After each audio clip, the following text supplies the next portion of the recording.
doanh thu khoán hay là tính theo doanh thu thực tế hay là tính theo doanh thu nào. Kết hợp với cái yếu tố đó là cái này sau này sẽ nhận ra hôm nào đi làm kế toán, đi làm kiểm toán thì gặp những cái trường hợp đó để đánh giá. Trong kiểm tra về tính lương, tính nhân công và tính lương cho nhân công đối với xây dựng cơ bản, kiểm tra về tính hợp lý hợp pháp của nó còn phức tạp hơn rất nhiều. Các cái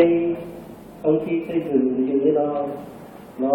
được trúng thầu cái đoạn đường qua cái vùng núi chẳng hạn, nó không thể đưa công nhân ở dưới này, nó không chuyển công nhân ở công ty nằm ở Hà Nội hay là nằm ở dưới này, nhưng mà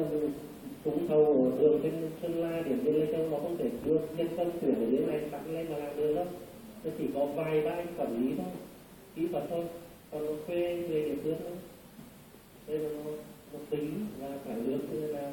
tính trên cơ sở nào nhân công như là quản lý như là đoàn phức tạp này, mà trong quản lý sử dụng lao động đến khi kiểm toán kiểm tra để các tính hợp lý của nó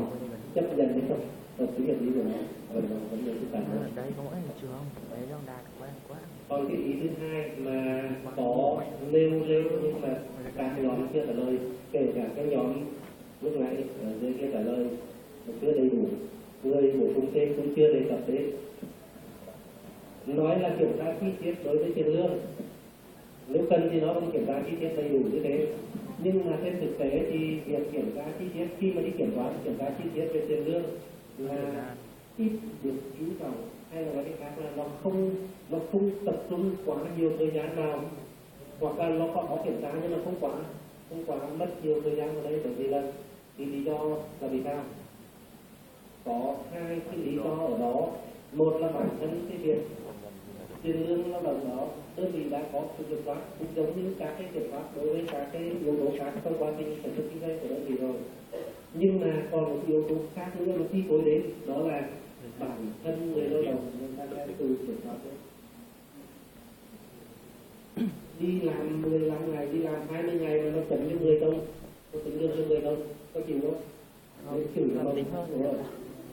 Là tính hơn. Không phải đi học đây mà điểm danh hôm nay có mặt là thầy điểm danh mà lại bảo vắng là đi nước về nhà không chịu thầy thì cũng nói cái làm này đi cũng mới xấu thầy đó đúng không?